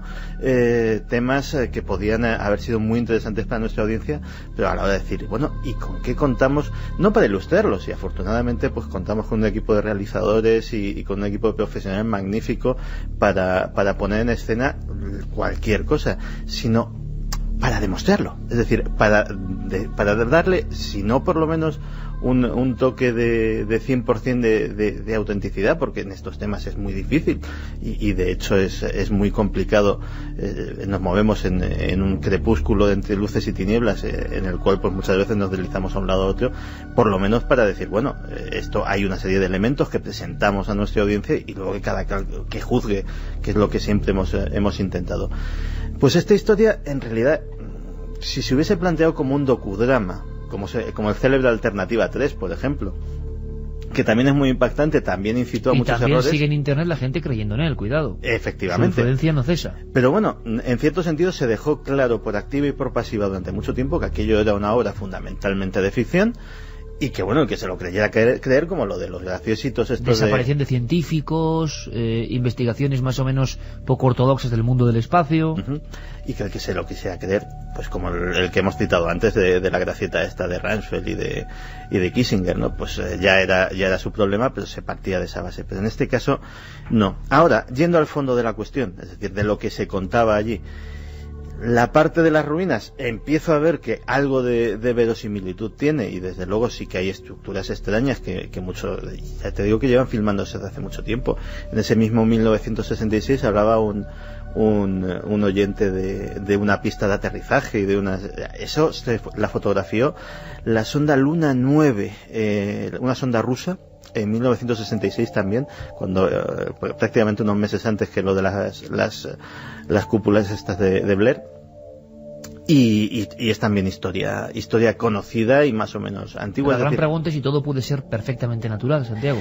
Claro, el problema es que hasta que no vaya alguien allí y lo toque y le dé con un martillito y vea si eso es una estructura artificial o no. Desde luego hay muchas estructuras raras. Se han tomado fotografías, diferentes misiones lunares, tanto tripuladas como no, de cosas, por ejemplo, que parecen cúpulas translúcidas. Hay una célebre estructura que se llama, que la llaman los aficionados a este tema, el castillo, que es una estructura de enorme complejidad, pero que digámoslo así, que para intentar ponerle un símil, que es como un complejo de estalactitas, de cientos de metros de alto. Hay cosas parecidas en la Tierra, no de ese tamaño, pero hay cosas parecidas. Cualquiera que visite, por ejemplo, el Valle de Ucanca, en las faldas del Teide, verá que hay extraños roques que los llaman allí, con formas absolutamente y la ciudad encantada de Cuenca, imagínate. Efectivamente. Por ejemplo. Y son cosas completamente naturales. Allí, lógicamente, no hay las dos cosas que forman este tipo de historias, que son la actividad volcánica y la erosión, en el caso de la ciudad encantada de Cuenca. Pero quién sabe qué fenómenos telúricos puede haber allí que puedan provocar también cosas que puedan inducir a error. Es un tema complejo. Y lo estamos sondeando. Juan G. Vallejo en Egipto, a las orillas del Mar Rojo. ¿Tú crees, Juan G., en la posibilidad, por remota que sea, de que Alan Davis u otros informadores, como ahora estos, que han denunciado que hay vestigios de ruinas en la Luna, puedan tener algo de razón? Vamos a ver, yo es que os llevo escuchando y me llevo mordiendo la lengua aquí. Lo sabía. Te conocemos. Estás con los mosquitos en la inmensidad egipcia y mordiéndote la lengua. Estoy en medio del desierto del Sáhara, a 2 metros del Mar Rojo, que fueron las aguas que abrió Moisés, y estoy mordiéndome la lengua que... No sabes cuánto me alegro de tenerte tan lejos. Ten cuidado, no te envenenes. hala, venga, cuenta. Vamos. Llamemos a las cosas blancas o negras cuando son blancas o negras y marrones cuando son marrones. No seamos maniqueístas. Una cosa es trabajar en televisión y otra cosa es desvariar de formas y maneras que me parece que no vienen al caso. Yo conocí al señor Juan José Benítez, le llamo señor por decirlo de alguna forma hace muchos años. No, hombre, no. Juanjo es un excelente profesional y en mi caso, ídolo personal. Así que, oye, respeto siempre. Juanje. Su ídolo personal tiene un gran problema, y es que piensa, cuando le suceden ciertas casualidades en la vida, que los de arriba, llámalo como quieras, le facilitan el camino y el paso. Si lo que estoy diciendo te molesta, Iker, lo sé, que te molesta. Pues entonces no lo digas. Perdona, pero la audiencia tiene también derecho a saberlo, y en sus libros... Pero vamos a ver, Juanje, seamos serios. Estamos hablando de las ruinas en la Luna y no de Juanjo Benítez. Cierto que mencionamos a Juanjo porque en su reportaje... España conoce esto por su reportaje, de acuerdo, pero hablemos de lo que se cuenta en el reportaje, y yo creo que no de la persona, que podíamos hablar de ella si estuviese aquí. Perdona, estoy hablando de la serie, ¿vale? Porque en la serie se refleja esa personalidad, ¿entiendes? Yo no critico la persona de Juanjo Benítez, que se caga con su vida, lo que quiera, que sea feliz y que venda muchos libros, que escribe genial, que escribe quizás, ya quisiera yo escribir la 10ª parte de lo bien que escribe él. Pero el problema es que toda la confusión que da pie a ese documental, no ese documental de la serie, y otros documentales de la serie donde se comenta que la no sé cuánta vez que vino Jesucristo a la Tierra dijo tal... Bueno, pero las ruinas en la Luna, Juanje, que es la cuestión, bueno, ¿qué pasa? Vale, Alan Davis, efectivamente, según mis informaciones, conoce a Juan José Benítez y le dice exactamente lo mismo que tengo yo en una cinta de vídeo en casa, que es que efectivamente él está en la isla de Antigua, recibe una serie de imágenes y en esas imágenes hay ruinas que se ven en la Luna. Eso es una realidad. Entonces luego Juanjo Benítez, pues bueno, pues en esa serie, pues y en ese capítulo, pues digamos que ficciona, y por algún error o lo que sea, quizás como decía Santi Camacho, pues bueno, pues pone esa realidad que es una ficción, pero que para Alan Davis pues era una realidad. Y no hay más datos, ¿no, Juan? Es decir, ¿estáis de acuerdo, Santiago y tú, en que de eso no hay más datos, más que un testimonio y quizá este puñado de fotografías? Pero nadie ha visto esas ruinas con ventanas en ninguna fotografía, ningún periodista, ninguno de los que estéis interesados especialmente en el tema lo habéis visto, ¿no? No. Todo lo que... Pero perdona, fíjate qué testimonio. O sea, el de un señor que ha trabajado en el proyecto Apolo desde el principio y que está en la isla antigua y que lo comenta y que bueno, que te digo que habría que verificar si eso realmente es cierto del todo, ¿no? Hombre, a lo mejor es ya, dándole vuelta a la tortilla, a lo mejor Alan Davis engañó a toda la gente de Sevilla. Él trabajaba realmente con ITT en la Expo y engañó a José Luis Hermida, engañó a Pepa Márquez, que era otra periodista que le conoció, la que le contó la misma historia, engañó a Juan José Benítez. Vete a saber, vete a saber. La historia sucede en Sevilla y sucede de esa forma. Eso sí que no tiene vuelta de hoja porque la conozco por varios lados y lo puedo confirmar y hablar con las personas que le conocieron. ¿Y qué opinas del detalle de que Santiago Camacho, por ejemplo, tenga libros de los años 70 donde lo que se dibuja como ruinas sí que coincide con lo que ahora están no Alan Davis, sino, digamos, seguidores en su filosofía, presentándola como fotografías? Que quizá haya algo de verdad, algo, no sé qué, pero algo o no. Hombre, yo es que opino que dentro del tema este de la luna, como os voy a decir antes a Santi, estoy de acuerdo con él al 120%. O sea, yo estoy convencido de que estuvieron en la luna, pero las fotos son muy anómalas. ¿Cómo es posible que una nave, un alunizaje, en la que supuestamente se levantó una gran cantidad de polvo y además con una gravedad prácticamente cero, pues no tenga ni una mota de polvo cuando se la fotografía?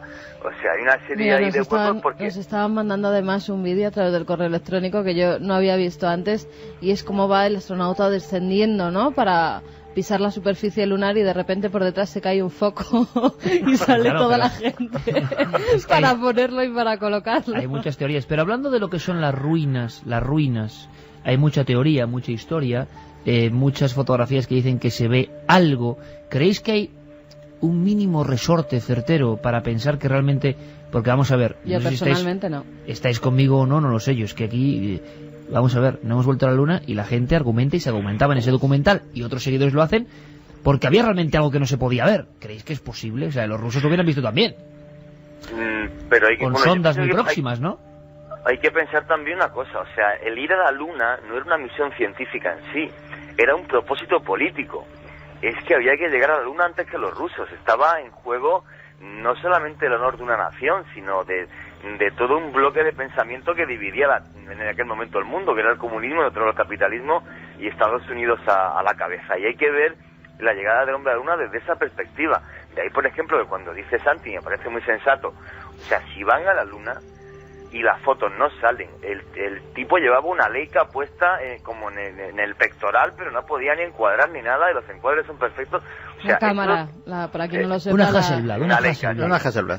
Una Hasselblad. Sí. Entonces, obviamente, o sea, no se podía fallar en eso. Todo el mundo sabe que el presidente de los Estados Unidos tenía un discurso preparado por si los astronautas morían y no podían regresar. O sea, realmente fue un fenómeno mediático, bueno, pues comparable quizás en su tiempo, y aunque no hubiera los más media que hay a día de hoy, a la llegada de Colón a América, ¿no? Está claro, Juanje, pero solo tenemos al señor Alan Davis, misterioso, podemos ponerle. Es lo que hay. Y a estos dos señores, ahora Ken Johnston y Richard Hoagland, tres, digamos, peces que nadan a contracorriente y dicen que esto, pero nadie más, ¿no? No, ojo, Hoagland tiene una parroquia de seguidores muy nutrida. Y no en absoluto, por hablarlo en lenguaje coloquial, no estamos hablando de frikis, es decir, él es un tipo muy bien conectado.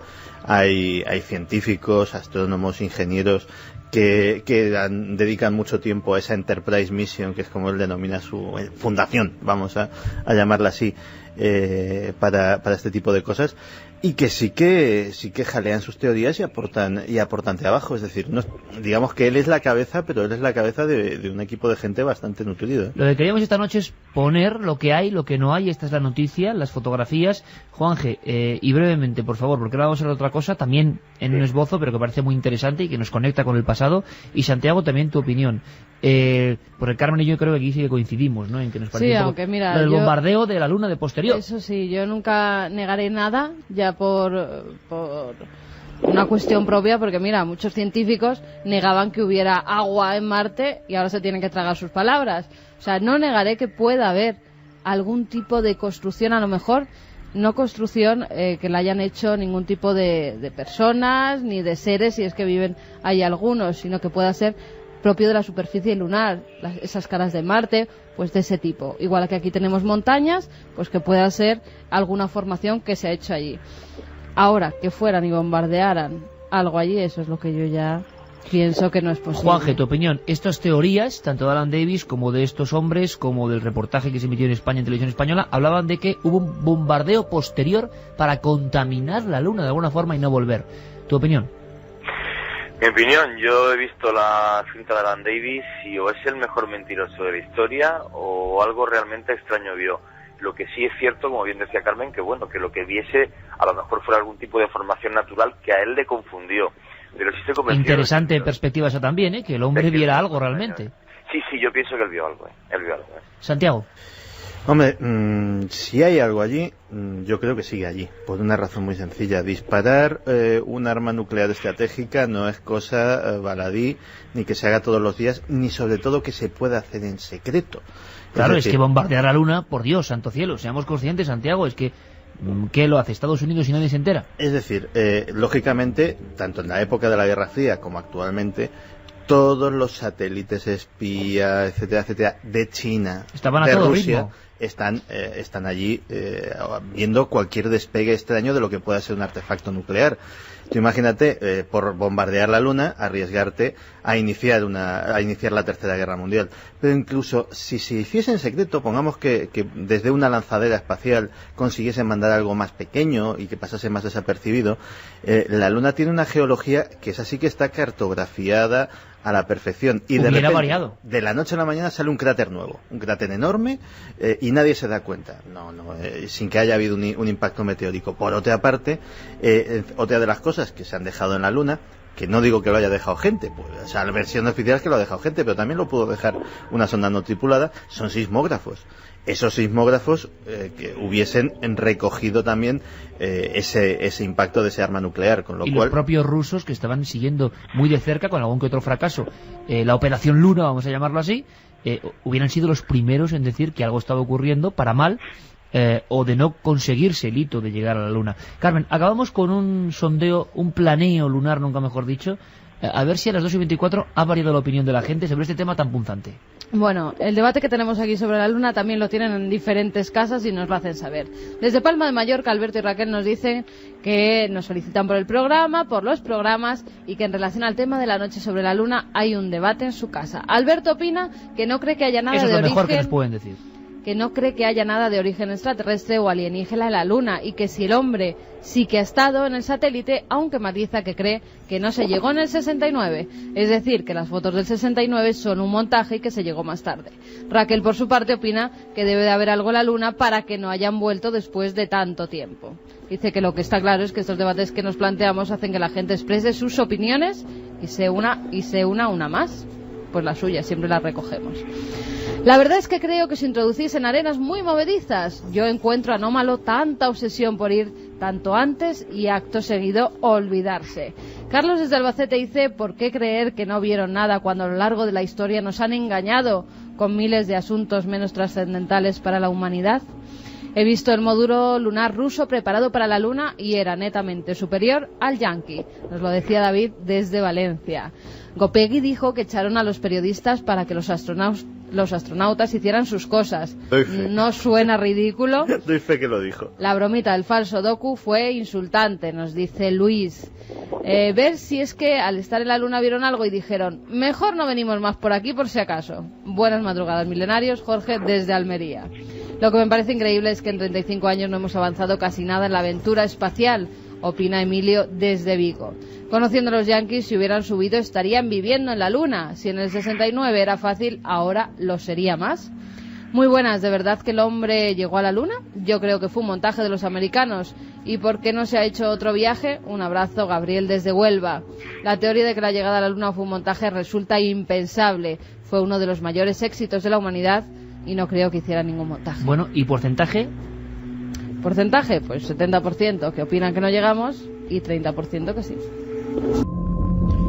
Dice nuestro compañero Geray que cómo suena esto, ¿eh? Cómo cambia. Cambiar de la Luna a los enigmas del pasado, que tienen que ver en ocasiones con la Iglesia, con primitivas iglesias. Esto es el nombre de la rosa. Y es que Juan G. Vallejo, si no está ya devorado por los gigantescos mosquitos de la zona del Mar Rojo, todavía puede contarnos algo, Juan G. Por lo menos un esbozo. Creo que estás muy cerca de algunos monasterios, de los primeros realmente que se hicieron. Y no solo eso, me gustaría simplemente, aunque fuera breve, porque vas a seguir investigando, que nos cuentes algo que es emocionante. Persigues algo, persigues llegar a una puerta, persigues llegar a un lugar que allí llaman Puerta de la Profecía. Y como creo que en España nadie ha contado nada de esto, me gustaría que supiésemos algo más. Muy bien, bueno, la verdad que después de la polémica vuelvo otra vez. Llevo aquí una semana de monasterio en monasterio copto. Los coptos, para que la gente de que me está oyendo se haga una idea, son los ortodoxos, cristianos ortodoxos egipcios. Copto simplemente una palabra que significa egipcio. Entonces, bueno, pues yo empecé a inmiscuirme en el mundo copto hace ya un tiempo, porque tengo un muy buen amigo, Nagi Henry, que es copto. Y bueno, fíjate, y he acabado aquí haciendo un programa enfrente del Mar Rojo con Milenio 3. La Puerta de la Profecía. Hay un lugar sagrado para los antiguos egipcios que se llamaba Natrum. En árabe oía Wadi Natrum. Y era sagrado porque en él se extraían las sales del Natrum, que eran las sales con las que se podían momificar y se podía hacer que el cadáver de un hombre y su alma pues pasaran luego después al más allá.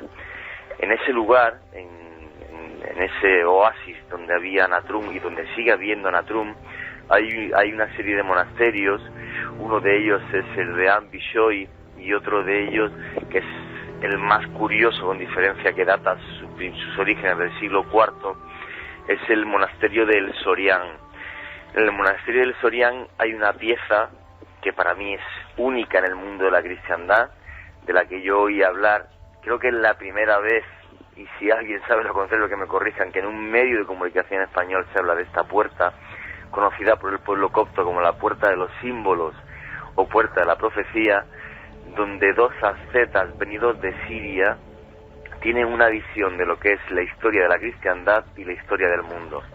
La puerta, que data del siglo IX, se construye entre el año 913 y 914, siglo X, perdón. Para que la gente se haga una idea, está en el altar principal de la iglesia del Sorián en Wadi Natrum.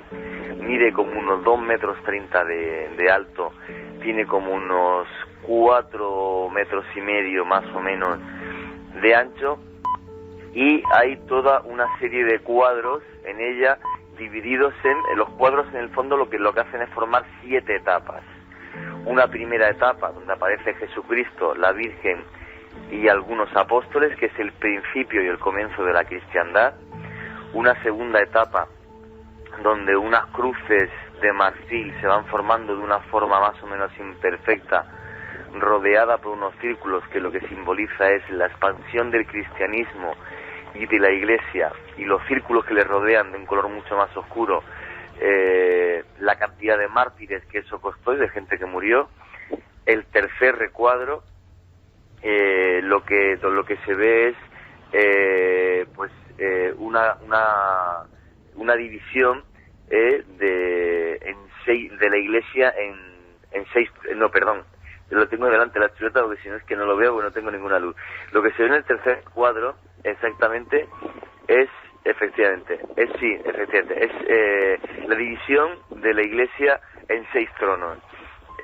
Debido a una decisión política más que religiosa en sí, luego si queréis os la comento, después del concilio de Nicea, el concilio de Éfeso, sin Calcedonia, las iglesias se separan en 6 tronos porque Roma quiere tener todo el poder, y las iglesias de Oriente, que son las más antiguas, se disgustan con el Papa León y se crean todos los tronos. Luego, la siguiente etapa, lo que sería la cuarta etapa, es una cruz, que es lo que correspondería al presente de los dos ascetas que hicieron la puerta. Se ve una cruz de marfil con unos detalles por fuera que son flores que representan al Islam, flores sagradas para el Islam, y una media luna que va rodeando a 4 medias lunas, para ser exacto, que rodean la cruz, haciendo que el Islam se convierta en una religión tan poderosa como el cristianismo. El siguiente recuadro, que sería exactamente... Este da un poco de miedo, ¿eh? El quinto, y el quinto recuadro sí da miedo. El quinto recuadro es el que da miedo, efectivamente. El quinto recuadro, que es el futuro a partir de ese siglo X, se habla de que hay una propagación de teorías herejes y un recobramiento de lo que sería el antiguo animismo. Las cruces se ven muy imperfectas y en medio una esvástica. Aparecen 6 esvásticas porque esa forma pagana, que se puede ver como la cruz de Adolf Hitler y como la Segunda Guerra Mundial, afecta a toda la cristiandad, a las 6 iglesias, como realmente sucede en la Segunda Guerra Mundial. El siguiente recuadro, lo que podemos ver es otra vez las cruces formadas, unas cruces formadas, pero la división en vez de en 6 es en muchas más.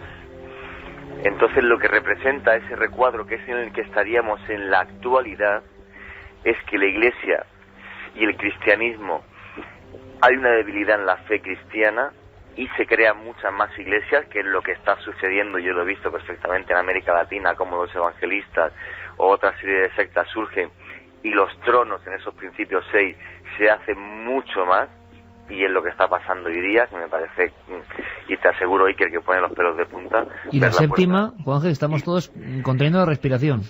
Y la séptima y última representa el fin del mundo, la llegada de Jesucristo, y la que todas las iglesias volverán a unirse. El fin del mundo. ¿Cuándo será? No lo sabemos. Bueno, las 2:33, a veces la radio tiene estas cosas, ¿no? Juan Jesús Vallejo, cumbre total, cumbre, compañero, nos ha contado, paseando junto al Mar Rojo, la historia de una puerta hecha hace más de 1000 años, donde en una serie de visiones, en una especie de apocalipsis en viñetas, fueron escribiendo la historia de nuestro mundo. Algunas coinciden realmente. Eso del fin del mundo nos da mucho miedo, pero esa es la última etapa. Desde luego nos hemos sobrecogido, Juanje. No quiero que contemos nada más, pero hay que seguir investigando.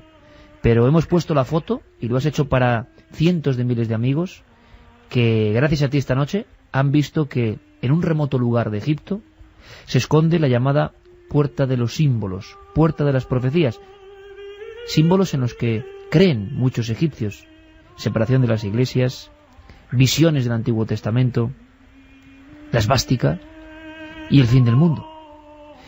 Juanje Vallejo, compañero, fuerte abrazo. Un fuerte abrazo, Iker.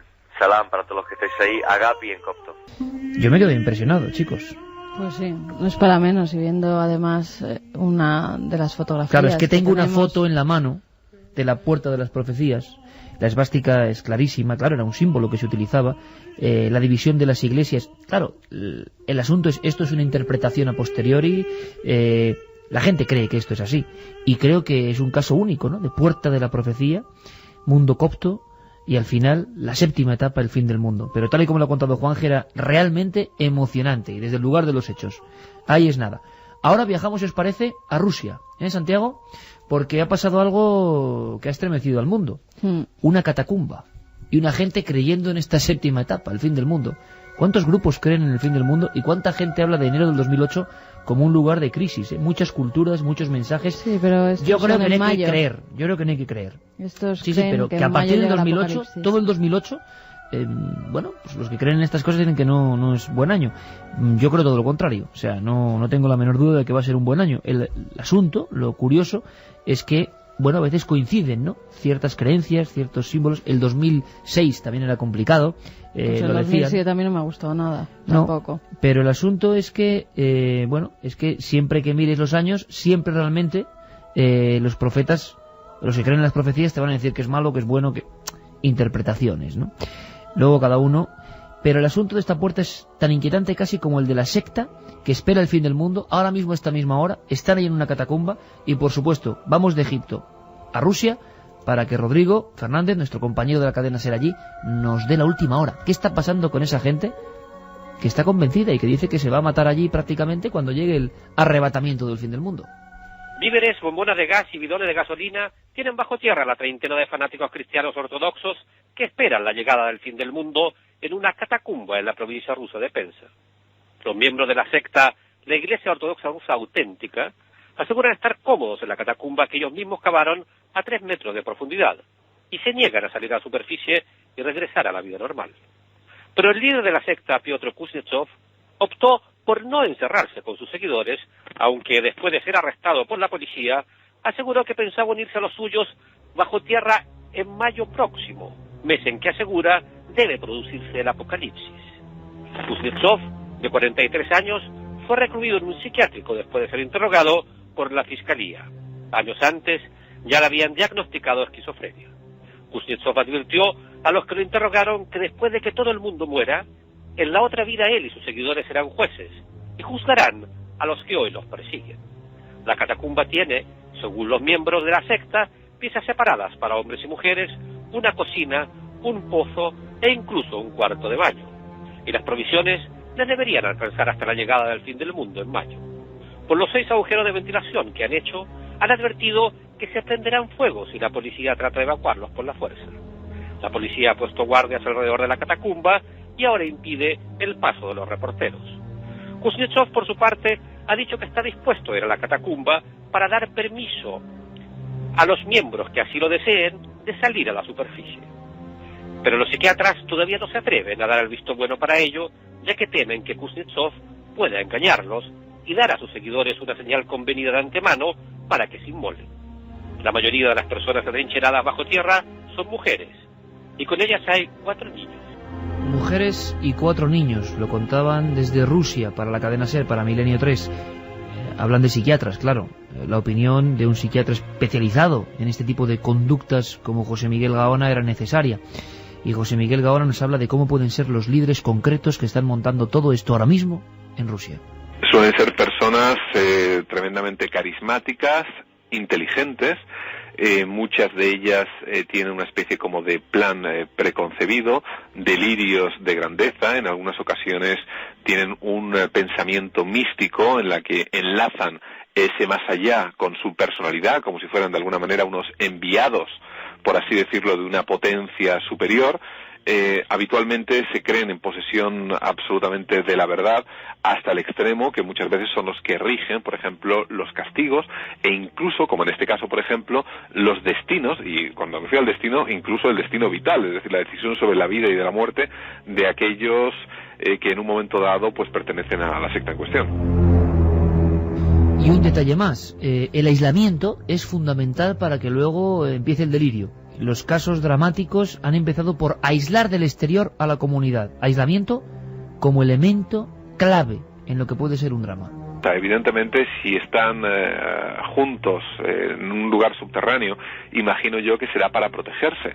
Sin embargo, desde el punto de vista psicológico, el líder, evidentemente, que suelen ser personas además con unos conocimientos de psicología, ya sean adquiridos a través del estudio o bien de forma natural, saben muy bien lo que hacen. Ese aislamiento del resto de la sociedad los hace totalmente impermeables a las propias familias que quieran rescatarles, desde el punto de vista psicológico y físico incluso, les hace impermeables a las noticias que vengan del exterior y a cualquier crítica que en un momento dado también pudieran tener de lo que, para que pudieran, que te digo yo, un punto de cordura, un punto de realidad.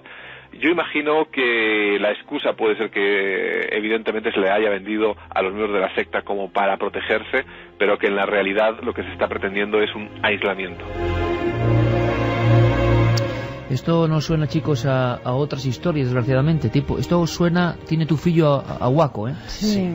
Además, es que sobre todo es que hay niños. Es que hay 4 niños en esa secta. Hay 4 niños a los que, si no rescatan de allí en mayo, pues posiblemente no lleguen a una edad adulta. Parece ser que son muy radicales, parece ser que solo respiran a través de 6 chimeneas que han abierto desde las profundidades. Yo he podido ver esas imágenes porque para la televisión nos llegaban imágenes grabadas allí in situ y veías como de esas chimeneas, que ahora ya está todo nevado y simplemente tenían que quitar incluso las fuerzas de seguridad la nieve que había encima para que esas personas pudieran respirar, y ves cómo de allí sale el humo con el que las pero cocinas lo quitaban que los del tienen exterior, dentro, o sea, ellos lo si quitaban no, los se del mueren. exterior, claro, es que están a bajo cero, están completamente nevados y solamente tienen 6 respiradores. Han acumulado 4 toneladas de comida para estar allí recluidos hasta mayo de 2008 y esperan que en marzo llegue el anticristo. Eso es lo que ha dicho tanto su líder como la gente que ha hablado desde las profundidades, desde las cavernas en las que están sumergidos. Bueno, yo espero que las autoridades rusas sepan cómo manejar este asunto, porque tienen precedentes ellos mismos muy malos, como puede ser el teatro Dubrovka, la masacre donde el remedio casi fue peor que la enfermedad. La masacre del colegio de Beslan. Las fuerzas del orden rusas no se han caracterizado por tener mucha mano izquierda para estas cosas. Y de hecho, el patrón se ha repetido en la historia muchas veces. 1978, Templo del Pueblo, en Guyana. Interviene la autoridad, en este caso en forma de la visita del congresista Leo Ryan. El congresista y todos sus séquitos son asesinados y luego 900 personas se inmolan. Templo de los Davidianos, en Waco, Texas. En este caso interviene la Oficina de Alcohol, Tabaco y Armas de Fuego, porque detectan que hay una actividad que es ilegal en el estado de Texas, que es convertir armas semiautomáticas en automáticas. Las armas semiautomáticas son legales en Texas, pero las automáticas, las ametralladoras, hablando en Guayana, están prohibidas, y lo que empieza siendo una redada rutinaria se convierte también en una masacre sin precedentes. Y ojalá tengan en cuenta estos precedentes y sepan que, por ejemplo, mientras tengan ellos al líder, digamos que esa bomba no tiene la espoleta todavía. Es decir, es precisamente esa la persona clave que tiene poder sobre vida y sobre muerte sobre sus seguidores. Ellos tienen la ventaja que no tuvieron en Waco, que no tuvieron en Guyana, de tener ese material explosivo humano que está ahí concentrado sin el detonador. El detonador lo tienen en su poder. Mientras sea así, mientras no les permitan comunicarse, mientras no les permitan estar allí, no se atreverán a hacer nada. Es casi, no se puede pontificar porque mañana resulta que salen las noticias que se han suicidado todos, pero cogiendo como precedentes los casos anteriores, hay más probabilidades de que la cosa se mantenga estable mientras el líder esté separado de su grupo, que no volviéndolos a juntar. Es que han dicho que si intentan algo, que directamente se queman a lo bonzo todos, si intentan rescatarlos de allí. Han amenazado a la policía e incluso ya no permiten grabar a ningún medio de comunicación, ya no permite que los periodistas estén por la zona. Esa es la historia, la noticia. Seguiremos muy atentamente cualquier detalle novedoso, porque es la mente humana y sus misterios. Las sectas que buscan el fin del mundo. En el siglo IX ya lo pintaban, ¿no? O lo esmaltaban en esa puerta de la profecía. No hemos cambiado mucho, por desgracia. Y bueno, ¿qué deciros de la Ouija? ¿Y qué deciros del pánico? Sobre todo en algunos lugares. Colombia está siendo muy afectada por oleadas. Seguimos hablando de la mente humana y de sus diablos y sus fantasmas por casos estremecedores. Psicólogos, exorcistas, chicas muy jóvenes, todo en un cóctel que da miedo porque está pasando. Y si está pasando, hay que contarlo. Hace esta crónica con documentos interesantísimos de lo que ocurre ahora mismo nuestro compañero Carlos Largo.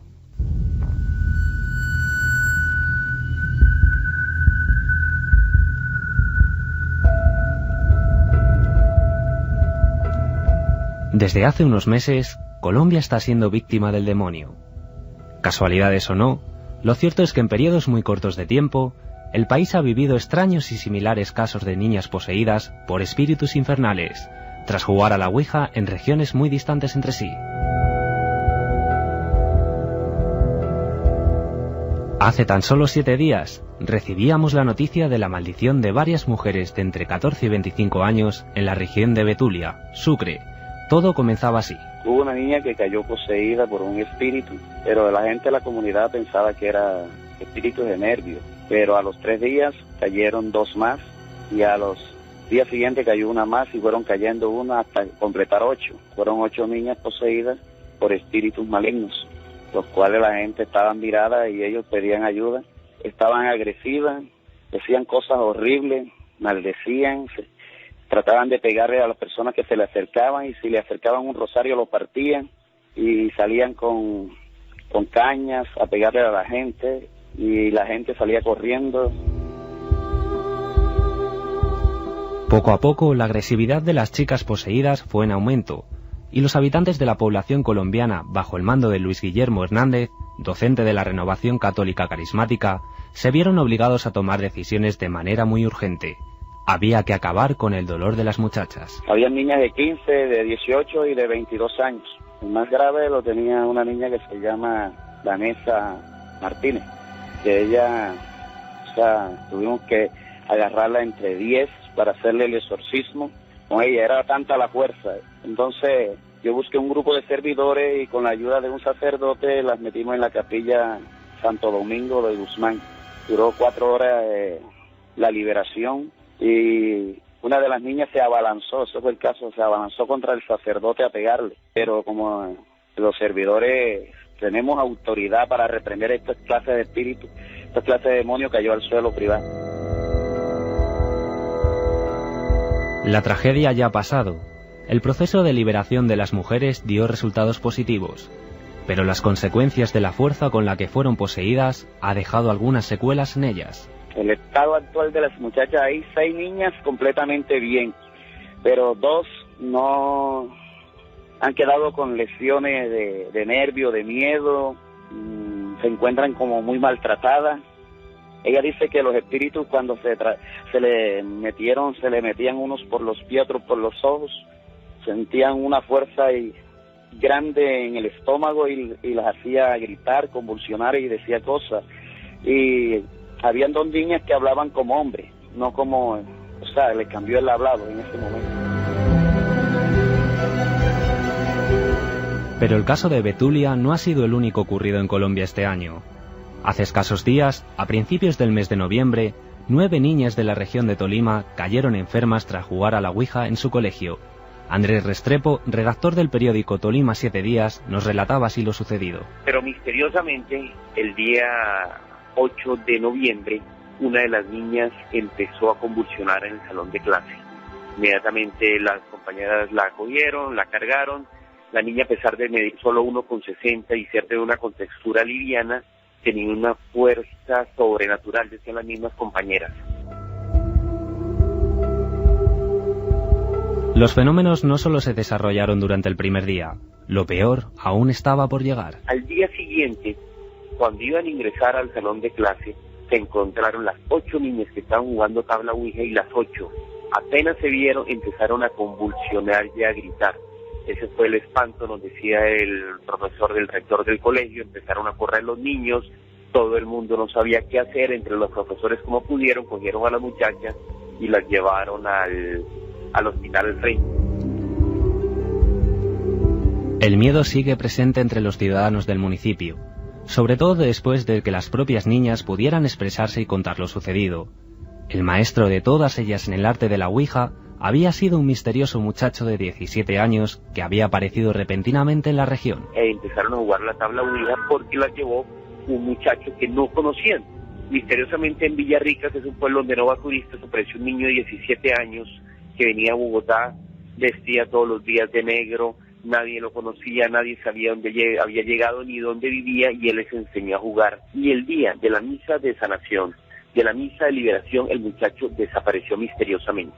Este municipio, como te digo, queda en la cordillera oriental. Solamente hay 2 rutas de buses que salen, a las 5 de la mañana y a las 10 de la noche. Y la muchacha que vende los tiquetes en este municipio dice que ese niño no compró tiquete, ni los conductores lo sacaron del pueblo. Y el día de la misa, vuelvo y te repito, desapareció misteriosamente este muchacho. Los síntomas en las muchachas se repiten una y otra vez en todos los casos ocurridos en Colombia durante los últimos meses. Distintos lugares, pero un único hecho.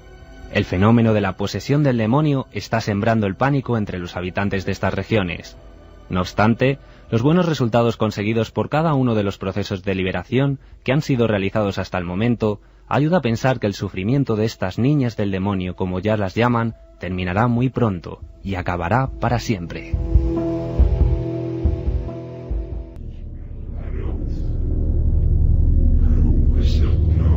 En fin, ¿qué añadir a estas voces? Sí, este es Geray, no es él directamente, claro, pero es él poniendo unas músicas justo en este momento en que aquí los tres, Carmen, Santiago y yo, estábamos todavía un poco con el alma en vilo, porque hay que decirlo, vaya crónica de nuestro compañero Carlos Largo, qué visual, ¿no? El tema del niño oscuro, sea legendario, ¿no? Lo contaban periodistas, que aparece, ofrece ese juego envenenado que es la Ouija y luego se monta la que se está montando, que se está pasando en diferentes países. Desde hace un año a esta parte hemos hablado de esas histerias colectivas que se han provocado siempre, casi siempre en niñas, en estos lugares rurales de la América profunda, hay que decirlo así. Algunas incluso recordamos que tenían paralizados los miembros. Había familiares que las sacaban de los colegios a rastras, directamente cogiéndolas de los hombros porque no podía mover sus piernas, y los médicos no daban con la causa de por qué se había producido esa rigidez, ¿no? en algunos de sus miembros, sobre todo en las piernas, en los miembros inferiores. Parece que es todo debido a una histeria colectiva. Están en unas edades complicadas, entre 13 y 15 años, siempre que ha habido algún fenómeno paranormal, en muchas de las ocasiones ha habido un adolescente de por medio.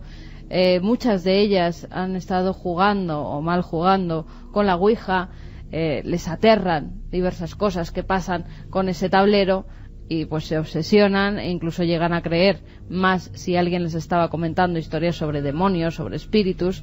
Claro, la pregunta es ¿quién es ese inductor? Claro, es que... ¿Quién es ese muchacho que aquí en Colombia muestran como vestido de negro? Desde luego nos ha parecido muy sorprendente, sobrecogedor, Santiago. Bueno, es que comentaba nuestro interlocutor que el muchacho venía de Bogotá, ¿verdad?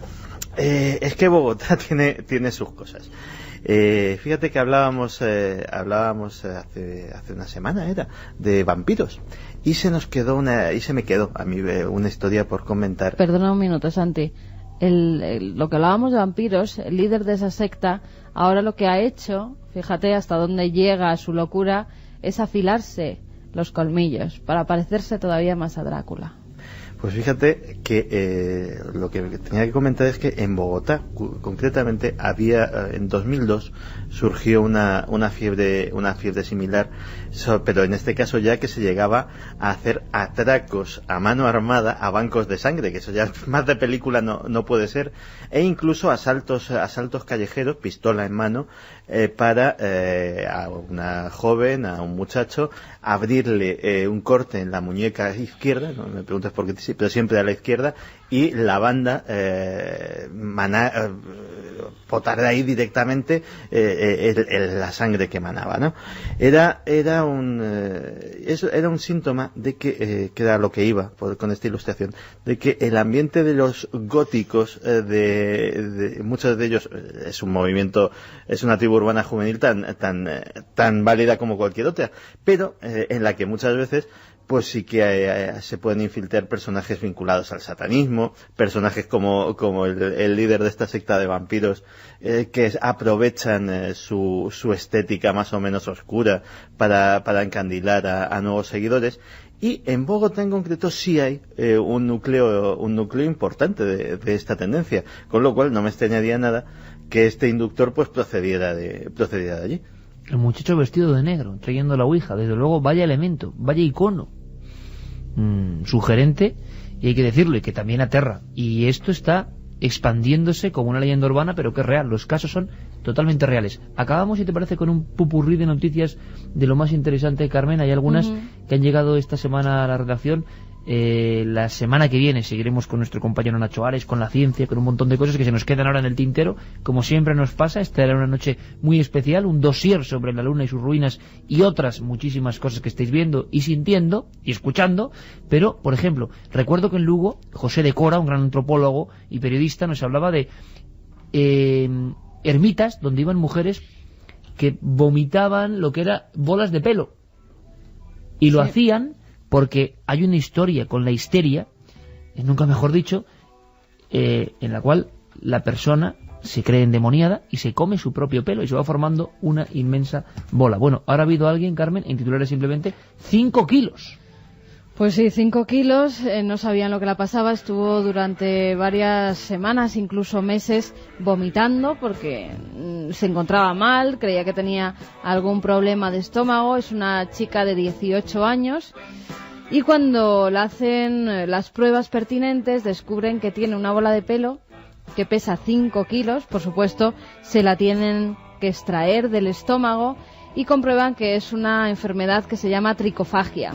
Tricofagia. Que es que compulsivamente ellas se comen su propio pelo. Por nervios. O incluso el pelo de la gente que hay. Tú imagínate, estás durmiendo o está durmiendo con su pareja y por la noche se comía el pelo. Tricofagia. O sea, madre mía. Terrible, como para no pegar ojo, vamos. Oye, y un escorpión gigantesco, un escorpión antiquísimo. Yo creo que es increíble imaginar a este ser poblando la Tierra, ¿no? Hace un par de millones de años. Un escorpión casi más grande que un coche. Sí, sí, demoníaco, esa expresión. Te ha salido del alma. Te ha salido del alma, Santiago. Un escorpión gigante ha sido descubierto en Alemania. Son los restos que creen que pudo medir unos 2,5 metros.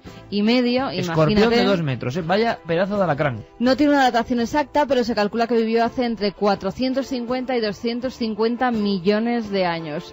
La están estudiando porque creen que en aquella época es un escorpión marino, todos los escorpiones de su especie eran de este tamaño. He dicho yo un par de millones de años, más descomunales. Me refería a un par de centenares de millones de años. Oye, mucha gente que nos pregunta, Carmen, hay muchísimos mensajes, seguiremos la semana que viene con una gran sorpresa, hay una cosa muy bonita la próxima semana, el viernes.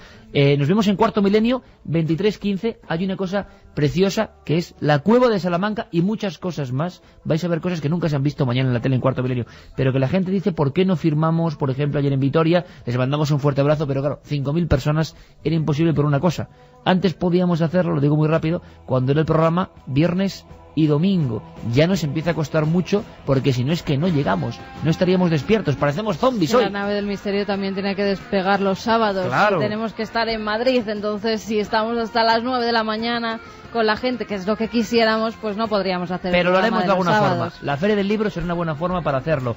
Carmen, que genial, me ha gustado mucho el programa. Carlos Largo, Geray, encantado de estar con vosotros una noche de tertulia más. Y Santiago, como siempre, que hemos disfrutado. Claro que sí. Hasta la próxima. Sed felices.